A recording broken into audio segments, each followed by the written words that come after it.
Hi students, आज अपना topic है पीरियोडिक प्रॉपर्टीज़ के अंतर्गत इलेक्ट्रॉन गेन एंथैल्पी, या इसको बोलते हैं इलेक्ट्रॉन एफिनिटी, अर्थात इसको इलेक्ट्रॉन बंधुता भी कहते हैं और इसको इलेक्ट्रॉन लब्धि एंथैल्पी भी कहा जाता है। इसके दो नाम हैं। इसके पहले हमने पीरियोडिक प्रॉपर्टीज़ में आयनन ऊर्जा अर्थात आयोनाइजेशन एनर्जी के बारे में पढ़ा था, तो इसको पढ़ते हैं कि इसका अर्थ क्या होता है। सबसे पहले जो इलेक्ट्रॉन बंधुता होता है इसको इलेक्ट्रॉन एफिनिटी बोलते हैं और इसको ई से रिप्रेजेंट कर सकते हैं इस तरीके से, या इसको इलेक्ट्रॉन लब्धि एंथैल्पी या फिर इलेक्ट्रॉन गेन एंथैल्पी। गेन का अर्थ होता है ग्रहण करना, अर्थात इलेक्ट्रॉनों को ग्रहण करने में जो ऊर्जा निकल रही है। यहाँ पे एक शब्द एंथैल्पी आ रहा है, तो इसका अर्थ आप सामान्य रूप से ये समझें कि कोई भी जो पदार्थ होता है उसके अंदर जो कुल ऊर्जाएं होती हैं, मतलब टोटल एनर्जी, उसको हम एक प्रकार से एंथैल्पी का नाम दे रहे हैं। और एंथैल्पी के लिए हमारा एक पूरा चैप्टर है क्लास 11th में, थर्मोडायनामिक्स अर्थात ऊष्मागति के नाम से, तो उसमें एंथैल्पी के बारे में पूरे डिटेल में पढ़ेंगे, तो वहाँ पे क्लियर हो जाएगा कि एंथैल्पी वास्तव में किस चीज़ को कहते हैं।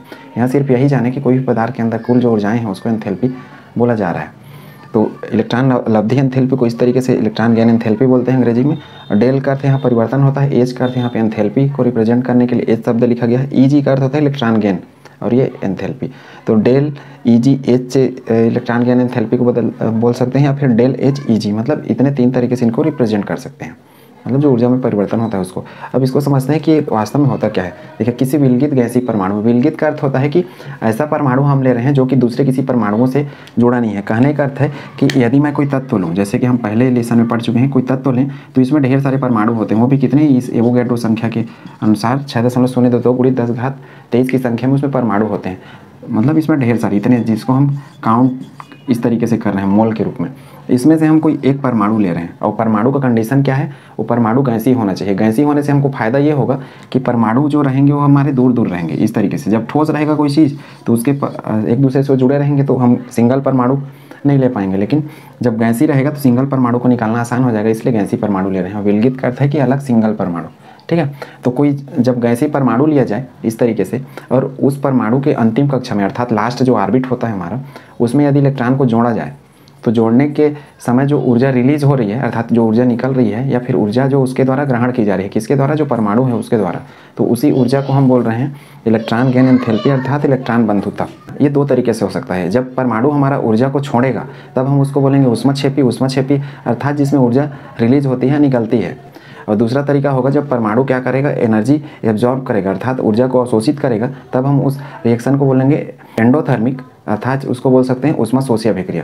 तो देखिए एक एग्जांपल के द्वारा, यह हमने परमाणु लिया, जैसे कंडीशन था हमारा गैसीय परमाणु लेंगे, वो भी अलग से, जिसको गैसीय विलगित परमाणु बोल रहे हैं, उसमें हमने इलेक्ट्रॉन को ऐड करना शुरू कर दिया। मतलब ऐसा समझ सकते हैं कि ये यदि हमारा न्यूक्लियस है और ये हमारा क्या बोल सकते हैं, ये हमारा ऑर्बिट है अर्थात कक्षा है।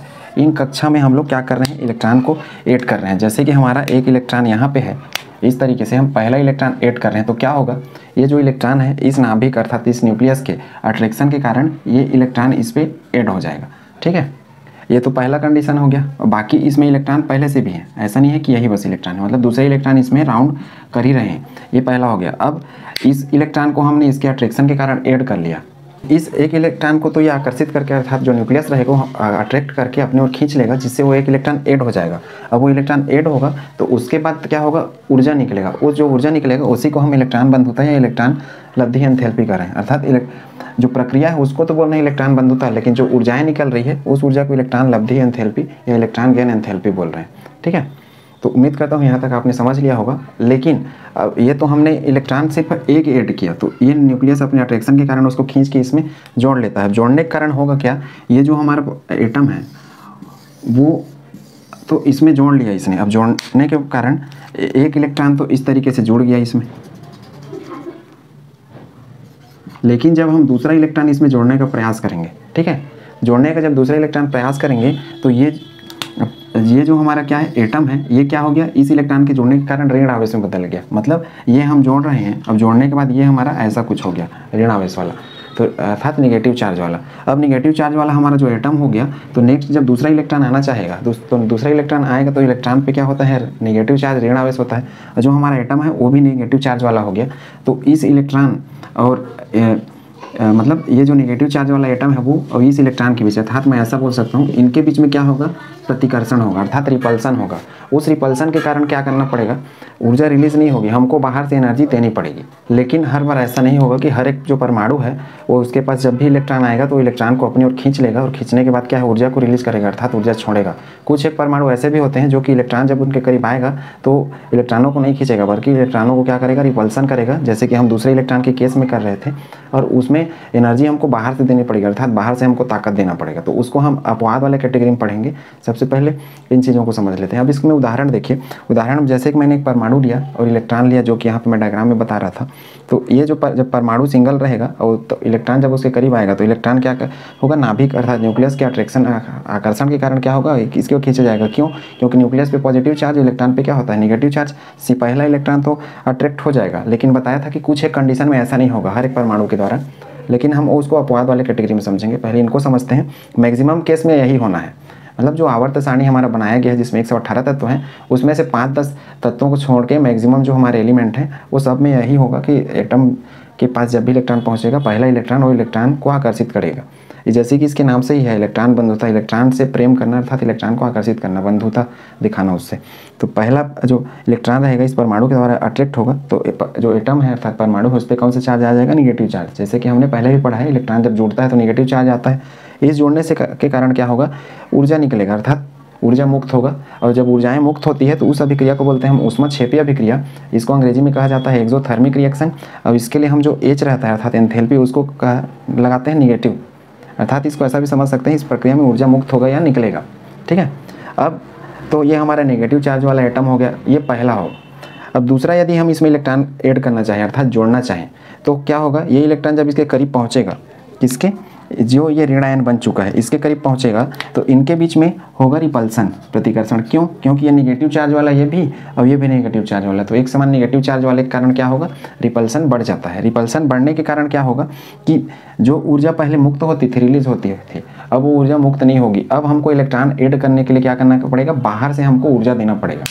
तो बाहर से जब ऊर्जा देना पड़ेगा हमको तो हमारे लिए क्या हो जाएगा, जो अर्थात ये जो परमाणु है वो क्या कर रहा है, ऊर्जा को अवशोषित कर रहा है। ऊर्जा को अवशोषित करता है तो उसको हम बोलते हैं ऊष्मशोषी, जिसको कहा जाता है एंडोथर्मिक रिएक्शन। और इस केस में जो एंथैल्पी होता है उसके लिए हम एंथैल्पी को पॉजिटिव रखते हैं। लेकिन एक चीज़ ध्यान दीजिए, जैसे ऊर्जा इस केस में पहले में तो ऊर्जा मुक्त होती थी और मैक्सिमम हर एक केस में पहला इलेक्ट्रॉन जब ऐड करेंगे, जोड़ेंगे तो हमेशा ऊर्जा निकलेगी ही निकलेगी। और उस केस में जो इलेक्ट्रॉन गेन एंथैल्पी है अर्थात इलेक्ट्रॉन लब्धि एंथैल्पी जिसको बोल रहे हैं, उसका निशान निगेटिव रहेगा, उसको ऊष्मक्षेपी बोलेंगे, ऊर्जा मुक्त होती थी।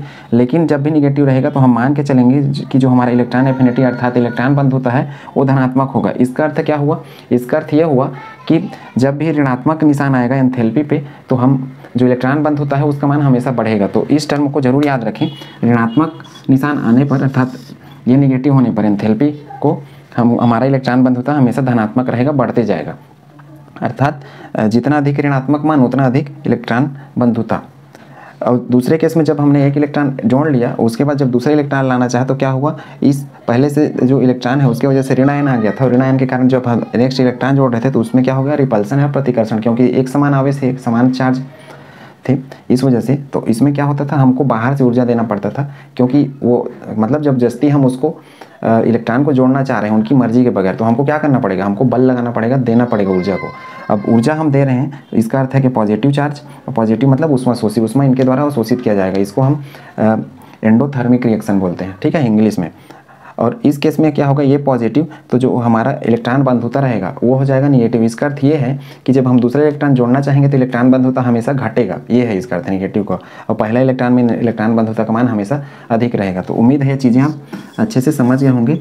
और ये बिल्कुल उसी की तरह है जैसे हमने आयनन ऊर्जा में पढ़ा था कि आयनन ऊर्जा में हमेशा इलेक्ट्रॉन सिंगल सिंगल निकलते थे, उसी प्रकार जो इलेक्ट्रॉन बंधुता है या इलेक्ट्रॉन लब्धि एंथैल्पी नाम से जिसको जानते हैं, इसमें भी इलेक्ट्रॉन सिंगल सिंगल ऐड होते जा रहे हैं। तो पहले इसके नोट कर लीजिए, उसका नेक्स्ट पढ़ते हैं। एग्जाम्पल हमने ये पढ़ा कि जब एक परमाणु रहेगा गैसीय अवस्था में, वो भी सिंगल परमाणु, तो उसमें इलेक्ट्रॉन आएगा तो इलेक्ट्रॉन उसमें ऐड हो जाएगा और ऐड होने पे ऊर्जा निकलती थी वो भी निगेटिव होता था और जिसको ऊष्मक्षेपी बोलते थे, एंडोथर्मिक एक्सोथर्मिक रिएक्शन। और जो हमारा इलेक्ट्रॉन बंधुता रहता था वो क्या होता था, पॉजिटिव, जो कि यहाँ पे मैं पहले बता चुका।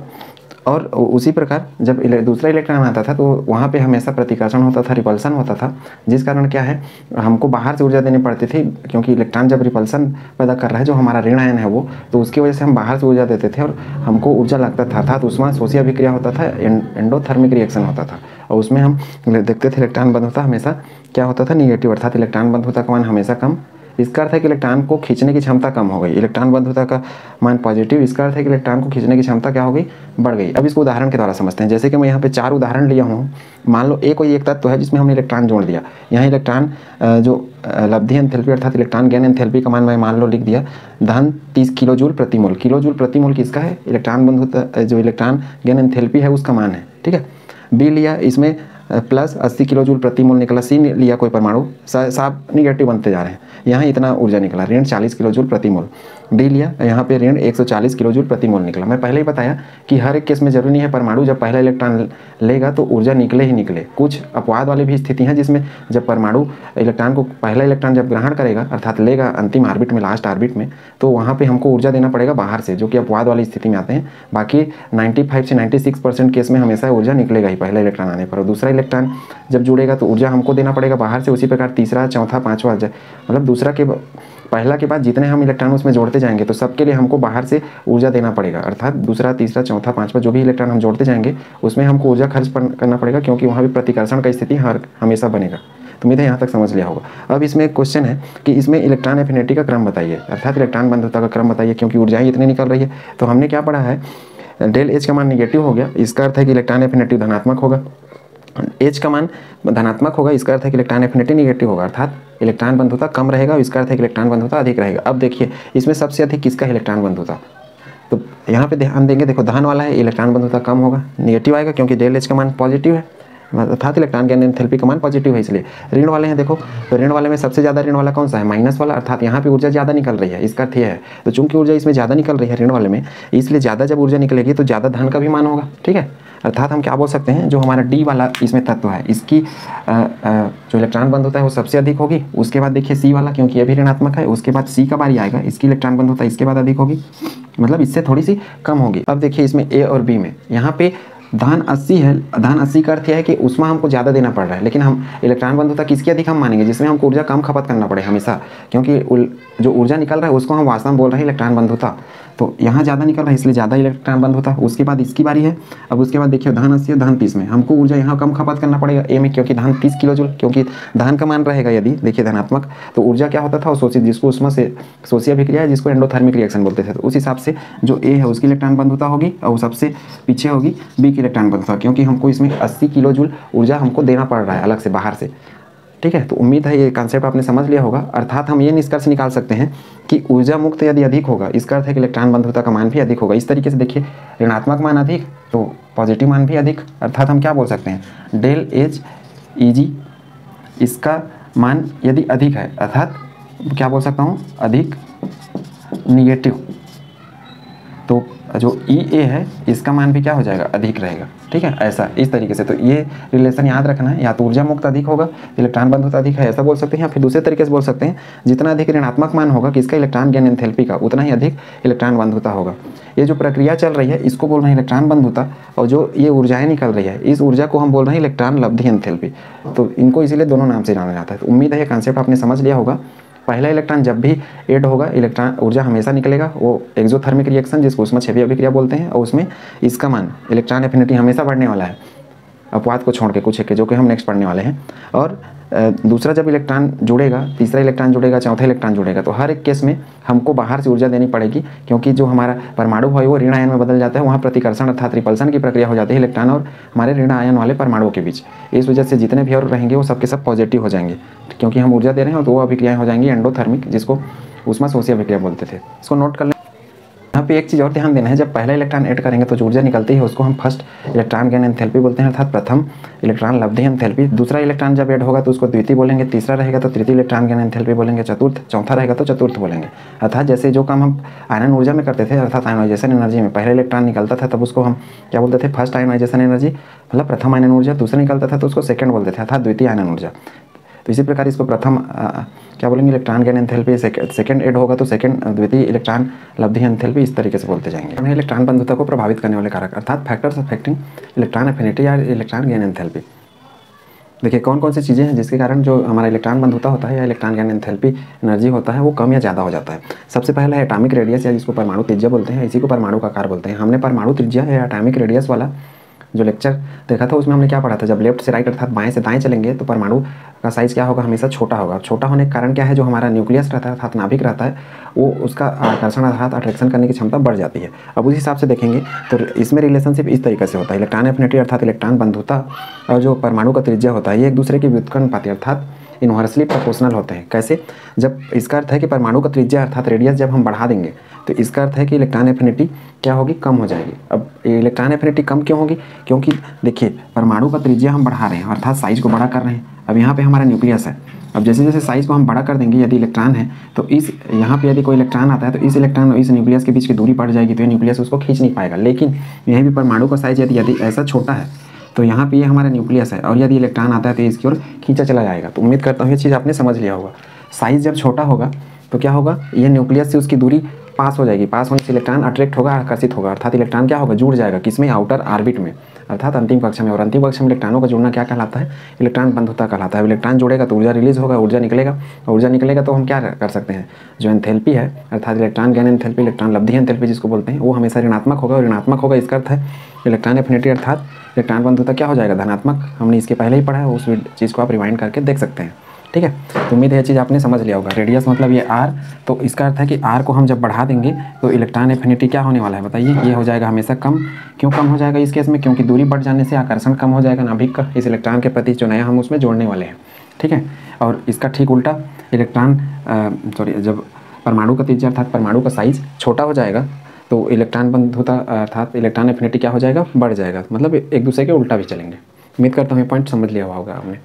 सेकंड है प्रभावी नाभिकीय आवेश, जिसको इफेक्टिव न्यूक्लियर चार्ज कहते हैं, जो कि हम पहले इस टाइप का यूनिट पढ़ चुके हैं, जिसको जेड इफेक्टिव या जेड स्टार से दर्शाते थे। अब जेड इफेक्टिव का अर्थ है कि इस न्यूक्लियस का आकर्षण बढ़ना।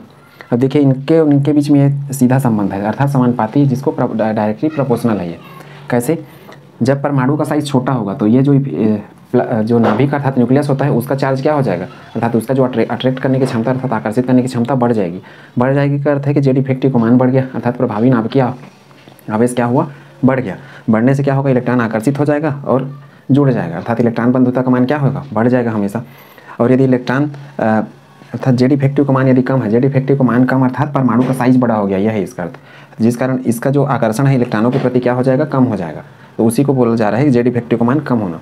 तो जेड इफेक्टिव का मान कम हो जाएगा अर्थात प्रभावी नाभिकीय आवेश जिसको इफेक्टिव न्यूक्लियर चार्ज कहते हैं, ये कम हो जाएगा, जिससे इलेक्ट्रॉन एफिनिटी क्या होने वाला है, कम होने वाला है। अर्थात हम इस तरीके से बोल सकते हैं जेड इफेक्टिव का मान बढ़ेगा अर्थात साइज छोटा होगा तो इलेक्ट्रॉन एफिनिटी अर्थात इलेक्ट्रॉन बंधुता क्या हो जाएगा, बड़ा हो जाएगा। साइज छोटा का अर्थ है कि ये नाभिक इनके इलेक्ट्रॉन के करीब पहुँच जाएगा, उसको खींचेगा अपनी ओर। ठीक है, तो खींचेगा और खींचने के बाद इलेक्ट्रॉन जुड़ेगा, इलेक्ट्रॉनों का जुड़ना इलेक्ट्रॉन बंधुता कहलाता है। तो उम्मीद है ये पॉइंट भी आपने समझ लिया होगा इजीली। नेक्स्ट है परमाणु पर आवेश अर्थात जो एटम होता है उस पर चार्ज पे भी डिपेंड करेगा। कहने का अर्थ है यदि हमारे पास पॉजिटिव चार्ज वाला कोई एटम है, धन आवेश वाला जब एटम रहेगा तो उसमें क्या होगा, धन आवेश में हम जानते हैं अर्थात पॉजिटिव चार्ज में कि हमेशा इलेक्ट्रॉन क्या होते हैं, इलेक्ट्रॉन की उसमें कमी बनी रहती है और इलेक्ट्रॉनों को जोड़ना हम बोलते हैं इलेक्ट्रॉन बंधुता। अब जिसमें इलेक्ट्रॉन की कमी बनी रहेगी उसमें क्या होगा, इलेक्ट्रॉन को अपनी ओर क्या करेगा, आसानी से आकर्षित करेगा। जैसे मैं मान लो पॉजिटिव लिखा कोई चीज़ पे और यहाँ पे इलेक्ट्रॉन को कर दिया तो पॉजिटिव रहेगा कोई चीज़ पहले से, और इलेक्ट्रॉन क्या होता है निगेटिव वाला, तो आसानी से इसकी ओर आके चिपक जाएगा, आके जुड़ जाएगा। तो इसी को बोल रहा हूँ कि जिसमें पॉजिटिव चार्ज अर्थात जो धन आयन रहेंगे, धन आयन की संख्या यदि बढ़ेगी धन आयन की तो जो इलेक्ट्रॉन बंधुता रहता है वो भी बढ़ जाएगा। क्यों, क्योंकि जितने अधिक धन आयन रहेंगे इसमें, जैसे मान लो A2+ लिख दिया तो ये कितने इलेक्ट्रॉन को खींच देगा, 2 इलेक्ट्रॉन को खींचेगा बारी बारी से। A+ लिख दिया तो 1 इलेक्ट्रॉन को खींचेगा। A3+ लिख दिया तो ये कितने इलेक्ट्रॉन को खींच लेगा, 3 इलेक्ट्रॉन को, अर्थात 3 इलेक्ट्रॉन को जोड़ लेगा। तो चूंकि धन आयन रहेगा तो उसमें इलेक्ट्रॉन की हमेशा कमी बनी रहेगी, वो इलेक्ट्रॉनों को अपनी ओर आकर्षित करेगा अर्थात अपने में जोड़ लेगा। वो अपने में जोड़ना ही क्या कहलाता है, इलेक्ट्रॉन बंधुता कहलाता है। तो इस हिसाब से जो यदि धन आयन बढ़ते जाता है तो इलेक्ट्रॉन बंधुता का मान क्या हो जाएगा, बढ़ जाएगा अर्थात इलेक्ट्रॉन एफिनिटी बढ़ने लगेगी। सेकेंड है यदि ऋण आवेश रहता है किसी पे अर्थात नेगेटिव चार्ज, तो इसका अर्थ है कि इलेक्ट्रॉन एफिनिटी कम हो जाएगी। क्यों कम होगी, क्योंकि यदि मैं मान लो लिखूँ A-, अब इसमें इलेक्ट्रॉन रखूँ तो चूंकि नेगेटिव ये चार्ज ये भी, तो इसमें क्या होगा, नेगेटिव कारण हमेशा रिपल्सन अर्थात प्रतिकर्षण होगा। प्रतिकर्षण होने के कारण क्या होगा, जो इलेक्ट्रॉन बंधुता है उसका मान हमेशा घटेगा, क्योंकि प्रतिकर्षण रहेगा तो हमको बाहर से ऊर्जा देनी पड़ेगी, और हमने पढ़ा है कि बाहर से जब ऊर्जा देंगे तो वह अभिक्रिया होगी ऊष्माशोषी और मान हो जाएगा धनात्मक किसका, इलेक्ट्रॉन गेन एंथैल्पी का, अर्थात इलेक्ट्रॉन लब्धि एंथैल्पी का। और मान धनात्मक होगा तो जो हमारा इलेक्ट्रॉन एफिनिटी अर्थात इलेक्ट्रॉन बंधुता है उसका मान क्या हो जाएगा, ऋणात्मक, अर्थात इलेक्ट्रॉन बंधुता का मान हमेशा घट जाएगा। ये चीज़ें हमने पहले भी पढ़ी इस वीडियो में, तो जो कि आप पीछे रिवाइंड करके बारी बारी से देख सकते हैं। ठीक है, तो ऋणात्मक जब चार्ज रहेगा तो हमेशा इलेक्ट्रॉन बंधुता का मान घटते रहेगा। अर्थात हम इसका एक सीरीज यदि लिखना चाहें, कोई चीज़ यदि धनात्मक है, जैसे मैं मान लो लिख देता हूँ कि ए प्लस, जैसे A3+ लिख दिया, A+2 लिख दिया, A लिख दिया, या फिर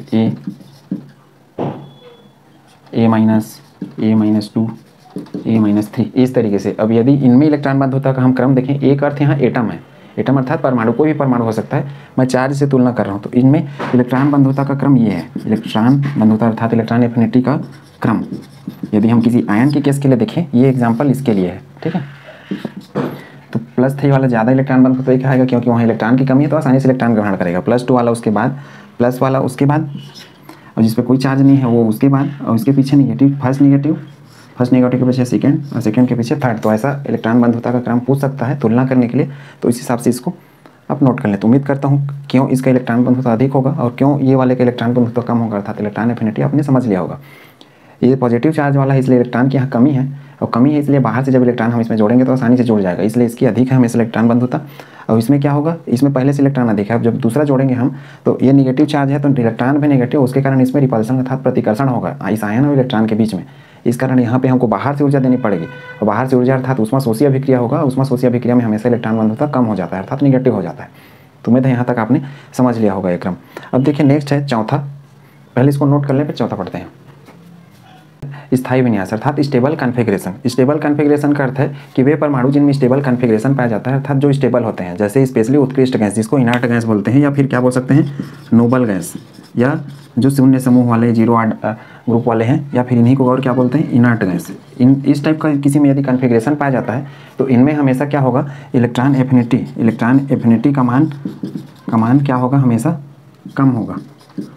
क्यों कम होगा, क्योंकि जैसे हीलियम हो गया, हीलियम, नियान, आर्गन, क्रिप्टान, जेनान और ये रेडान, इसमें परमाणु क्रमांक 2, इसका होता है 8, इसका होता है 10, इसी तरीके से।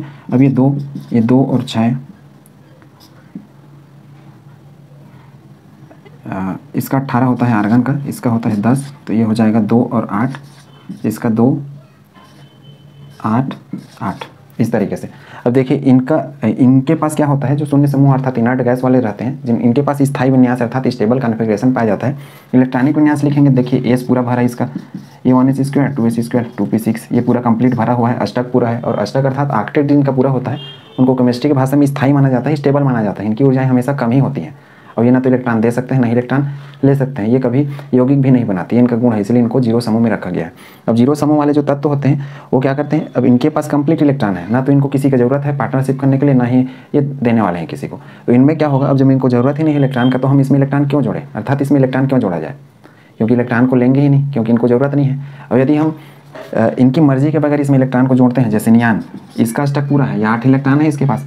अब इस नियान में हम जब बाहर से इलेक्ट्रॉन जोड़ना चाहेंगे, जैसे हमारा ये नियान का मान लो परमाणु है, और इसमें यदि हम इलेक्ट्रॉन बाहर से जोड़ना चाहें तो बाहर, चूँकि ये 8 इलेक्ट्रॉन पहले से भरा है और ये कंप्लीट है नियान के लिए, ठीक है, तो इसमें जब इलेक्ट्रॉन जोड़ना चाहेंगे तो ये क्या करेगा, प्रतिकर्षित करेगा, प्रतिकर्षित अर्थात रिपल्सन दिखाएगा। क्यों दिखाएगा, क्योंकि ये स्टेबल है अर्थात स्थायी विन्यास है, इनको इलेक्ट्रॉन का जरूरत नहीं है, अर्थात इनकी इलेक्ट्रॉन गेन एंथैल्पी क्या हो जाएगी, इनकी इलेक्ट्रॉन गेन एंथैल्पी सबसे कम होगी। क्यों सबसे कम होगी, क्योंकि इलेक्ट्रॉन को ये खींच ही नहीं सकते, इनको ज़रूरत ही नहीं है इस इलेक्ट्रॉन, ये नहीं खींच पाएंगे। लेकिन हम यदि इसमें इलेक्ट्रॉन को ऐड करते हैं अर्थात जोड़ते हैं, तो हमको क्या करना पड़ेगा, यहाँ चूँकि जो पहले से इलेक्ट्रॉन मौजूद रहेंगे, ये क्या करेंगे, इस इलेक्ट्रॉन को पूरा प्रतिकर्षण देंगे, रिपल्सन देंगे, और प्रतिकर्षण के कारण हमको बाहर से ऊर्जा देनी पड़ेगी, और बाहर से ऊर्जा देने के कारण जो आखिरी गैस है, इसमें जब हम पहला इलेक्ट्रॉन जोड़ेंगे तो उस केस में जो ΔHEG है अर्थात इलेक्ट्रॉन गेन एंथैल्पी है, इसका मान हमेशा पॉजिटिव रहेगा। जैसे कि मैं पहले ही बताया कि इलेक्ट्रॉन लब्धि एंथैल्पी अर्थात इलेक्ट्रॉन गेन एंथैल्पी है, जिसको इलेक्ट्रॉन बंधुता बोलते हैं, वो जरूरी नहीं है पहले इलेक्ट्रॉन जब जोड़ेंगे तो हर बार ऋणात्मक हो, मैक्सिमम केस में ऋणात्मक होता है, लेकिन 1 या 2% में लगभग मतलब 95 से 96% में तो हमेशा ऋणात्मक रहेगा ये मान, लेकिन 1 या 2% जिसमें अपवाद वाला या एक्सेप्शन वाला स्थिति है उसमें धनात्मक रहेगा। वो अपवाद वाली स्थिति ये है नोबल गैस अर्थात उत्कृष्ट गैस के लिए। उत्कृष्ट गैस के पास चूंकि कंप्लीट इलेक्ट्रॉन रहते हैं, स्थायी अर्थात स्टेबल कन्फिग्रेशन रहता है इनका पूरे भारे वाले, तो इनको इलेक्ट्रॉन का जरूरत नहीं रहता। अब जरूरत नहीं रहता है तो फिर भी उनकी मर्जी के बगैर हम इसमें इलेक्ट्रॉन यदि जोड़ना चाहें तो ये सब सारे इलेक्ट्रॉन क्या करेंगे, बाहर वाले उसको रिपेल करेंगे अर्थात प्रतिकर्षित करेंगे, जिस कारण हम बाहर से ऊर्जा देंगे और ताकि हम इलेक्ट्रॉन को उसमें जबरदस्ती ऐड कर सकें। क्योंकि बाहर से ऊर्जा दे रहे हैं तो हमको क्या पड़ रहा है, ऊर्जा का जरूरत पड़ रहा है। अब ऊर्जा का जरूरत पड़ रहा है तो अभिक्रिया क्या हो जाएगी, अभिक्रिया हो जाएगी ऊष्माशोषी टाइप की। ऊष्माशोषी अर्थात ऊष्मा अवशोषित करेगा ये, उसके बाद अंदर आने देगा इलेक्ट्रॉनों को। और ऊष्माशोषी को हम क्या बोलते हैं, एंडोथर्मिक रिएक्शन कहा जाता है। और इस केस में जब ये Heg पॉजिटिव होगा तो इलेक्ट्रॉन एफिनिटी क्या हो जाएगा, इसके लिए इलेक्ट्रॉन एफिनिटी निगेटिव अर्थात जो इलेक्ट्रॉन बंध होता है वो क्या हो जाएगा, निगेटिव का अर्थ है इलेक्ट्रॉन बंध होता कम हो जाएगा। तो उम्मीद है आपने अच्छे से समझ लिया होगा। और साथ में जो स्थायी विन्यास है, कुछ एक केस में ऐसे भी बनेंगे जिसमें पहले हमने आयनन ऊर्जा वाले केस में पढ़ा था कि P आधा भरा हो, D आधा भरा हो या F आधा भरा हो, उनके लिए भी वैसा केस बनेगा। तो उनको हम इसके बाद पढ़ते हैं कि इनमें क्या क्या चीज़ें ऐसे बनती है। पहले इसको नोट कर लीजिए, फिर नेक्स्ट हम पढ़ते हैं कि जो हमारा आवर्त सारणी है उसमें इसका ट्रेंड कैसे होता है, अर्थात आवर्त सारणी में इनके वेरिएशन हम पढ़ने वाले हैं। बंद होता है अर्थात इलेक्ट्रॉन एफिनिटी है उसका ट्रेंड या फिर वेरिएशन, मतलब जो पीरियड है या आवर्त या जो वर्ग अर्थात ग्रुप है उसमें क्या परिवर्तन होता है। देखिए सबसे पहले आवर्त, जैसे लेफ्ट से राइट अर्थात हम ऐसे चल रहे हैं बाएं से दाईं ओर, लेफ्ट से राइट अर्थात बाएं से दाएं। बाएं से दाएं चलने पे हमने क्या देखा है कि जो परमाणु का आकार रहता है अर्थात क्या बोल सकते हैं, परमाणु का त्रिज्या वो हमेशा क्या होता है, हमेशा कम होता है। क्यों कम होता है, क्योंकि जो जेड इफेक्टिव रहता है अर्थात प्रभावी नाभिकीय आवेश रहता है वो क्या हो जाता है, हमेशा बढ़ जाता है। अर्थात जो त्रिज्या ऐसा मतलब इतना बड़ा से साइज इसका इतना बड़ा हो रहा है, अर्थात बहुत बड़े से वो धीरे धीरे क्या हो रहा है, छोटा हो रहा है। किसके कारण, प्रभावी नाभिकीय आवेश के कारण। अब चूंकि बड़े से आकार छोटा हो गया तो जो इलेक्ट्रॉन इतना से यहाँ दूर था तो इलेक्ट्रॉन यहाँ से नाभिक के कितने करीब आ गया, पास आ गया। इस हिसाब से हम क्या बोल सकते हैं, जो आयनन ऊर्जा हमारा क्या होगा, हमारा आयनन ऊर्जा हमेशा क्या होने वाला है, बढ़ने वाला है। क्यों बढ़ने वाला है, क्योंकि नाभिक के करीब पहुँच गया इलेक्ट्रॉन, तो जब हम दूसरा इलेक्ट्रॉन ऐड करना चाहेंगे अर्थात लेफ्ट से राइट जा रहे हैं तो ये ऐसा छोटे साइज का हो गया इस तरीके से। अब हम इसके पास इलेक्ट्रॉन यदि ले जाएं तो न्यूक्लियस चूंकि करीब में है इसलिए इस इलेक्ट्रॉन को आसानी से वो अपनी ओर खींच लेगा। तो पहला वाला जो आयनन जो इलेक्ट्रॉन एफिनिटी रहेगा अर्थात इलेक्ट्रॉन बंद होता रहेगा वो क्या हो जाएगा, हमेशा इस केस में निगेटिव हो जाएगा, ऊर्जा निकलेगा। और दूसरा बताया कि दूसरा जब इलेक्ट्रॉन बंद होता रहेगा अर्थात दूसरा जब इलेक्ट्रॉन जोड़ेंगे तो हर एक केस में क्या होगा, दूसरा तीसरा चौथा जब भी इलेक्ट्रॉन हम जोड़ने वाले हैं उसमें हमेशा जो इलेक्ट्रॉन बंद होता रहेगा उसका मान क्या हो जाएगा, इलेक्ट्रॉन बंद होता का मान कम होगा। और जो ये जो ऊर्जाएं हैं अर्थात जो निगेटिव वाला था वो क्या हो जाएगा, यहाँ पे पॉजिटिव हो जाएगा अर्थात ऊष्माशोषी नेचर का हो जाएगा दूसरा तीसरा चौथा इलेक्ट्रॉन के लिए, जो कि हमने जो इलेक्ट्रॉन बंद होता कि सबसे शुरुआत में पढ़ा था। तो पहला तो यहाँ पे वो सारा चीज़ नहीं समझना है, पहला और दूसरा वाला जो कि हमने पहले समझ लिया है। यहाँ पे यही समझना है कि बाएं से दाएं जा रहे हैं तो हमारा परमाणु इतना बड़ा था वो धीरे धीरे क्या हो रहा है, इतना छोटा हो रहा है। इतना छोटा होने के कारण क्या होगा, इलेक्ट्रॉन जब आएगा तो आसानी से आकर्षित होगा अर्थात जो इलेक्ट्रॉन बंद होता है अर्थात इलेक्ट्रॉन एफिनिटी इसका मान बढ़ जाएगा। तो उम्मीद करता हूँ ये चीज़ आपने अच्छे से समझ लिया हो। अर्थात इसका उदाहरण कैसे समझ सकते हैं, जैसे हम लिथियम के बाद beryllium, boron, carbon, nitrogen, oxygen, fluorine ऐसा चल रहा है इस तरीके से, ठीक है। तो ऐसे जा रहे हैं तो इलेक्ट्रॉन एफिनिटी का मान क्या हो रहा है, हमेशा बढ़ रहा था, इलेक्ट्रॉन बंद होता का मान बढ़ रहा है क्योंकि साइज छोटा हो रहा है धीरे धीरे, ठीक है। तो उम्मीद कारण क्या है, कारण ये सब है। मुख्य कारण ये है जेड इफेक्टिव अर्थात प्रभावी नाभिकीय आवेश का बढ़ना अर्थात नाभिक के करीब पहुंच गए इलेक्ट्रॉन, इस साइज छोटा होने के कारण, और इसकी वजह से ये बढ़ जाता है, इसकी वजह से ये छोटा हो गया और इसकी वजह से फिर ऐसा हो गया। तो उम्मीद करता हूँ ये कारण आपने अच्छा से समझ लिया होगा। नेक्स्ट है वर्ग में अर्थात ग्रुप में, जब हम ऊपर से नीचे आएंगे, ऊपर से नीचे अर्थात हम ऐसा चल रहे हैं लिथियम, सोडियम, पोटेशियम, रुबिडियम अर्थात हमारा जो परमाणु है वो इस तरीके से साइज को बड़ा कर रहा है धीरे धीरे। ऐसा ऊपर से नीचे आने पे क्या होगा, हमेशा साइज बड़ा होगा अर्थात मैं क्या लिख सकता हूँ, ऊपर से नीचे जब आएंगे हम तो हमारा जो परमाणु त्रिज्या रहेगा उसका मान क्या होगा, हमेशा बढ़ेगा अर्थात एटॉमिक रेडियस बढ़ जाएगा, एटम का साइज बड़ा हो गया इस तरीके से। जैसे इस उदाहरण में आप समझ सकते हैं, जैसे इसका होता है 11 तो ये क्या हो जाएगा 2 8 1 तो साइज बड़ा हो गया, 3 ऑर्बिट बनेगा। तो साइज बड़ा होने से क्या होगा कि जो जेड इफेक्टिव है अर्थात प्रभावी नाभिकीय आवेश ये क्या हो जाएगा, ये कम हो जाएगा। क्यों कम हो जाएगा, क्योंकि साइज जैसे जैसे बड़ा होगा ये नाभिक इधर बाहर के इलेक्ट्रॉन से क्या होगा, दूर हो जाएगा। दूर होने के कारण जब इलेक्ट्रॉन हम पास ले जाएंगे तो ये नाभिक उसको आकर्षित करने में कम हो जाएगा, मतलब कमजोर रहेगा। अब आकर्षित करने में कमजोर हो जाएगा तो जेड इफेक्टिव अर्थात प्रभावी नाभिकीय आवेश कम हो गया। प्रभावी नाभिकीय आवेश कम हो गया इसलिए इलेक्ट्रॉन बंधुता का मान भी क्या हो गया, कम।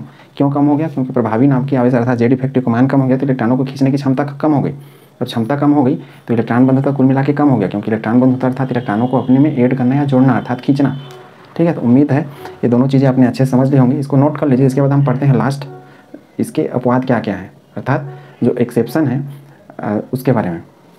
इलेक्ट्रॉन एफिनिटी के अपवाद अर्थात उसके एक्सेप्शन। मतलब इसमें हम इलेक्ट्रॉन लब्धि एंथैल्पी, जिसको इलेक्ट्रॉन गेन एंथैल्पी बोलते हैं, उसके अपवाद के बारे में कि उनमें क्या क्या अपवाद या एक्सेप्शंस हैं। पहला है सेकेंड पीरियड में जो आने वाले तत्व रहते हैं, जैसे lithium, beryllium, boron, carbon, nitrogen, oxygen, fluorine, neon, ये सेकेंड आवर्त के तत्व हैं। इनमें अपवाद क्या है, जिनको रेड कलर पे अंडरलाइन कर रखा हूँ।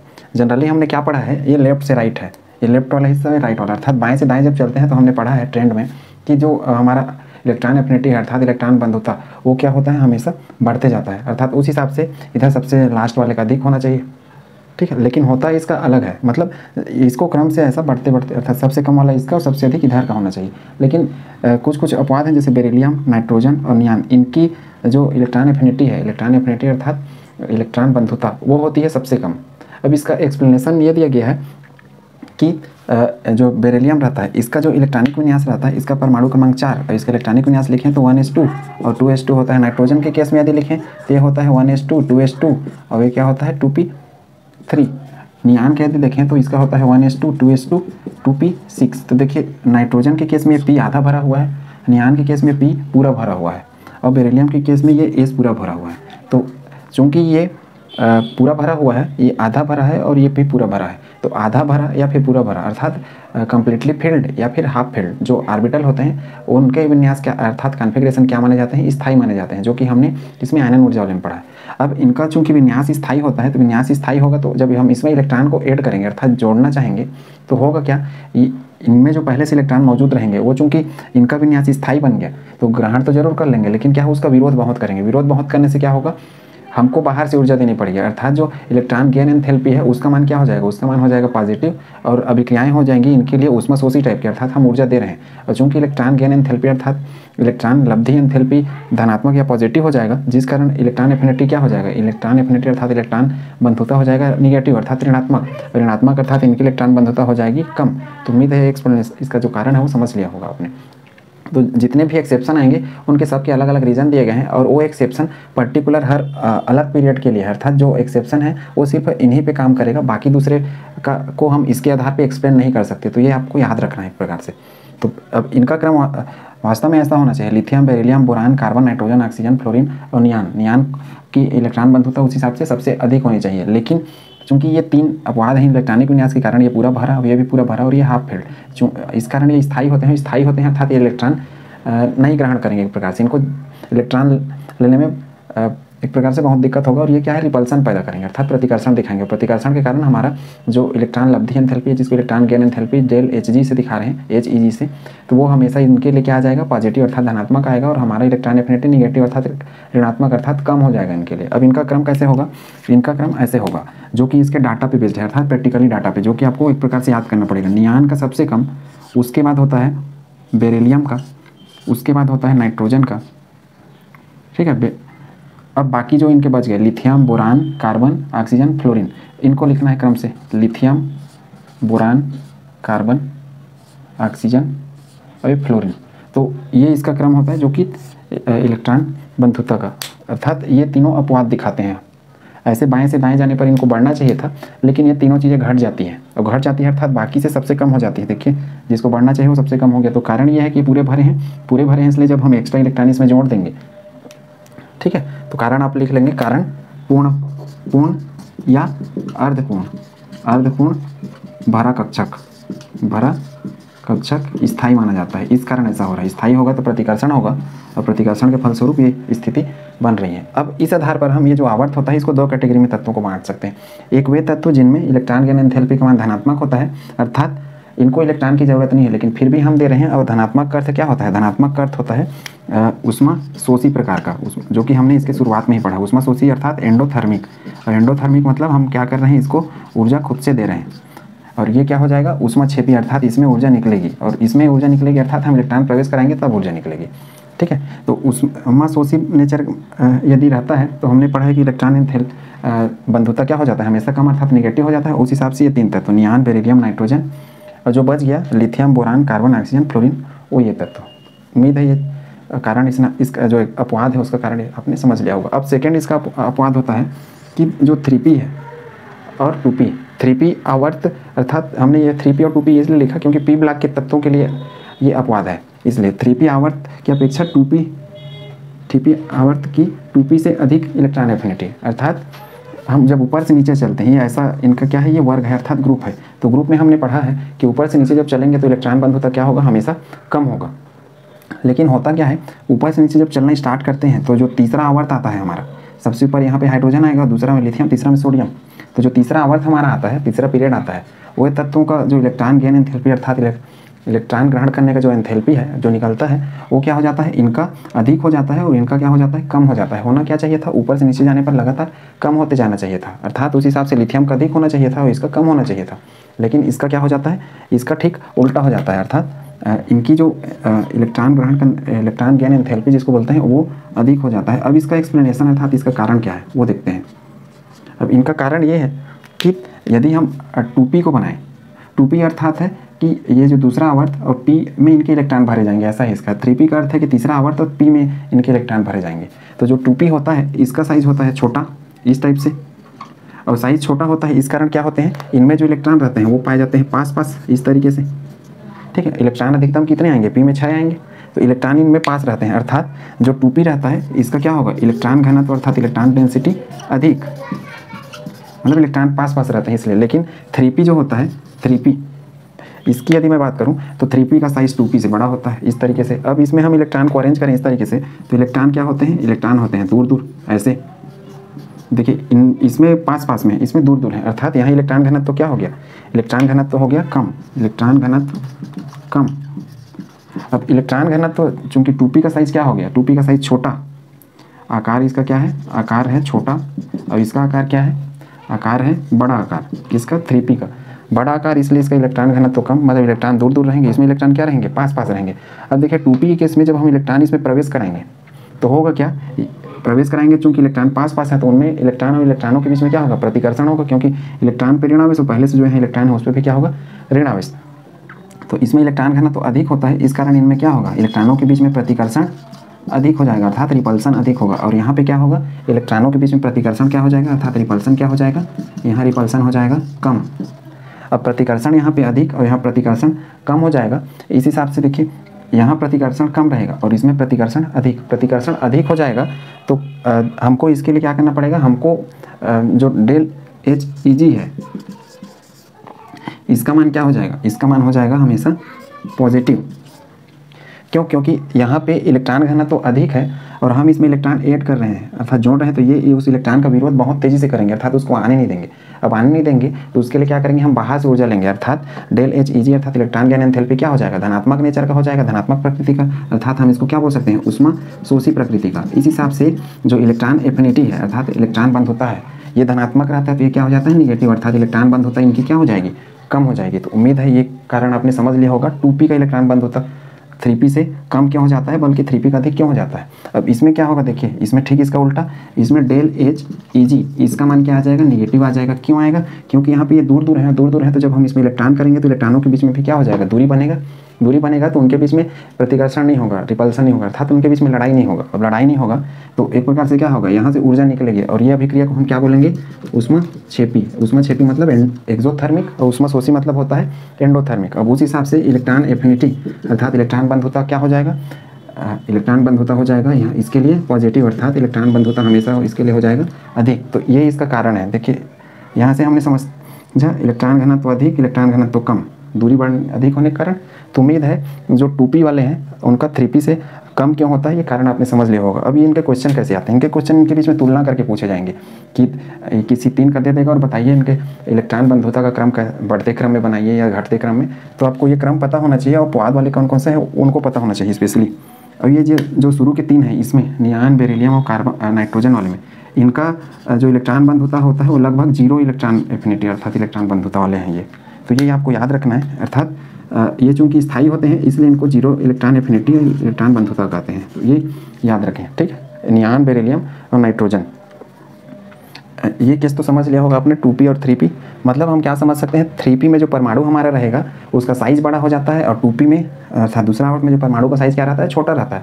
छोटा रहेगा तो इलेक्ट्रॉन पास पास रहेंगे, प्रतिकर्षण अधिक होगा। यहाँ साइज़ बड़ा हो जाएगा तो इलेक्ट्रॉन क्या हो जाएंगे, दूर दूर हो जाएंगे, उनके बीच में झगड़ा अर्थात लड़ाई कम होगा, अर्थात प्रतिकर्षण रिपल्सन कम हो जाएगा। इसलिए हमको वहाँ पे ऊर्जा वहाँ पे निकलेगी और इलेक्ट्रॉन एफिनिटी अर्थात इलेक्ट्रॉन बंधुता का मान क्या हो जाएगा, बढ़ जाएगा। अब इस हिसाब से देखें तो ऊपर से नीचे चलेंगे तो देखिए इनका तो बढ़ गया, इनका कम है, कारण ये, ठीक है। अब पूरे आवर्त सारणी में यदि देखूं तो आवर्त सारणी में ये जो क्लोरीन होता है उस हिसाब से देखिए ऊपर से नीचे जब आएंगे तो ये जो क्लोरीन है, क्लोरीन का आवर्त सारणी में इलेक्ट्रॉन बंधुता सबसे अधिक होता है।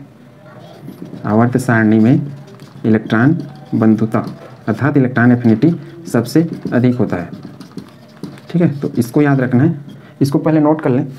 उसके बाद हम ये जो सीरीज है उनमें ग्रुप अर्थात वर्ग के हिसाब से जो अपवाद अर्थात एक्सेप्शन है उसको देखते हैं, पहले नोट कर लें इसको। अब यदि हम हेलोजन फैमिली में देखें तो हेलोजन फैमिली का इलेक्ट्रॉन बंधुता का क्रम होना चाहिए ऐसा, फ्लोरीन, क्लोरीन, ब्रोमीन, आयोडीन। जब ऊपर से नीचे आते हैं ग्रुप में अर्थात वर्ग में, ये 17वां समूह भी बोला जाता है हेलोजन फैमिली को। तो इसमें क्या है, ऊपर से नीचे जब हम ग्रुप में चलते हैं तो इलेक्ट्रॉन बंधुता क्या होना चाहिए, कम होना चाहिए लगातार, क्योंकि साइज बड़ा हो जाता है परमाणु का। लेकिन इसमें ऐसा होता है क्लोरीन, फ्लोरीन, ब्रोमीन, आयोडीन, ये कौन सा होता है, ये दूसरे आवर्त का सदस्य होता है, तीसरे आवर्त का, जो कि हम थोड़ा देर पहले पढ़ रहे थे। कारण इसका क्या है, कारण है कि जो क्लोरीन है इसका आकार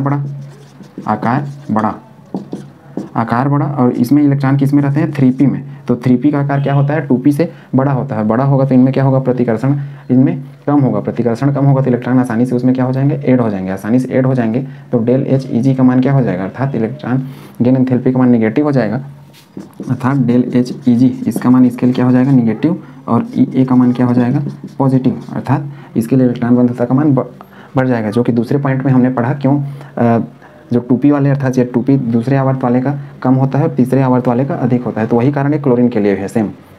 नेक्स्ट है ऑक्सीजन फैमिली। ऑक्सीजन फैमिली में क्या होता है, क्रम ऐसा रहता है, ऑक्सीजन, सल्फर, सेलेनियम, टेलुरियम, ये 16वां समूह के सदस्य होते हैं। अब इनमें ऊपर से नीचे आने पर क्या होता है, इलेक्ट्रॉन बंधुता का मान तो कम होना चाहिए, लेकिन होता क्या है, जब ऊपर से नीचे आते हैं तो सल्फर का सबसे अधिक हो जाता है और ऑक्सीजन का सबसे कम हो जाता है। कारण ये है कि इसका कारण ये दिया जाता है वैज्ञानिकों के द्वारा कि ऑक्सीजन का आकार कम, इस कारण क्या होता है, ऑक्सीजन अपने ऑक्सीजन से बंध बनाता है, जिस कारण यह दूसरे इलेक्ट्रॉनों को ग्रहण नहीं कर पाता, ठीक है। ये इसका कारण है। नेक्स्ट है उत्कृष्ट गैस के लिए अर्थात इनर्ट गैस के लिए। इनर्ट जो गैस हो नेक्स्ट है इनर्ट गैस या उत्कृष्ट गैस के लिए। जो इनर्ट गैस होते हैं ये हमेशा इलेक्ट्रॉन गेन एंथैल्पी पॉजिटिव दिखाते हैं। क्यों, क्योंकि ये स्थायी होते हैं और इनमें इलेक्ट्रॉन कंप्लीटली भरा रहता है, जैसे हीलियम, नियान, आर्गन, क्रिप्टॉन, जेनान। अब देखिए इसका होता है 2, इसका होता है 8, इसका होता है 10, इसका होता है 18। अब 2 इसको 2 8 2 8 और 8, अंतिम में इनके 8 इलेक्ट्रॉन। चूँकि इनको कंप्लीट भरा रहता है तो इनके को इलेक्ट्रॉन और लेने की आवश्यकता नहीं पड़ती, इलेक्ट्रॉन लेने की आवश्यकता नहीं पड़ती, इसलिए हम इसको जबरदस्ती इलेक्ट्रॉन देते हैं। अर्थात ऐसा बोल सकते हैं इसको भूख नहीं है लेकिन फिर भी हम इसको जबरदस्ती खाना खिला रहे हैं। हम जबरदस्ती खाना खिलाएंगे तो हमको क्या करना पड़ेगा, बल का प्रयोग करना पड़ेगा, अर्थात हमको ऊर्जा देना पड़ेगा। इस कारण इनके लिए डेल एच ई जी का मान क्या हो जाएगा, हमेशा पॉजिटिव रहेगा। इस हिसाब से इलेक्ट्रॉन एफिनिटी का मान क्या होगा, निगेटिव होगा। तो ये आपको याद रखना है। ये तो अपवाद था। अब लास्ट में चलते हैं कि जब हम पहला इलेक्ट्रॉन जोड़ते हैं, ठीक है, जैसे ए है, इसमें कोई पहला इलेक्ट्रॉन जोड़ूंगा तो जो डेल एच ई जी है, चूँकि पहला इलेक्ट्रॉन जोड़ रहा हूँ इसलिए ई जी 1 लिख सकता हूँ, इसका मान हमेशा होता है निगेटिव 95 से 99% केस में। ये उत्कृष्ट गैस है अर्थात इसको छोड़कर ये अपवाद बनाते हैं, ठीक है, ये होते हैं निगेटिव। लेकिन जब हम इसके बाद दूसरा जोड़ना स्टार्ट करेंगे अर्थात ए माइनस में फिर इसके बाद सेकेंड इलेक्ट्रॉन जोड़ेंगे तो इसका मान हमेशा क्या हो जाएगा, इसका मान हो जाएगा पॉजिटिव। थर्ड यदि हम जोड़ देते हैं तो इसका मान भी क्या हो जाएगा, इसका मान भी हो जाएगा पॉजिटिव, डेल एच ई जी थर्ड, इसका मान भी हो जाएगा पॉजिटिव। अब इनमें कंपेयर करने के लिए पूछ सकता है कि किसकी इलेक्ट्रॉन बंधुता सबसे अधिक होगी।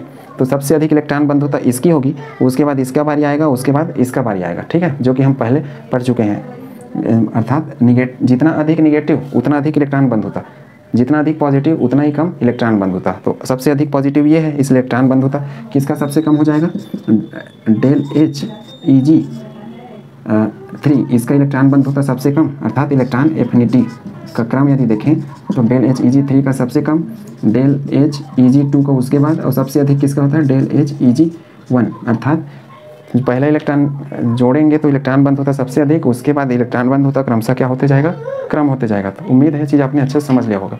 नेक्स्ट लेक्चर में हम पढ़ने वाले हैं इलेक्ट्रोनेगेटिविटी अर्थात विद्युत ऋणात्मकता। आज के लिए बस इतना ही। Thank you.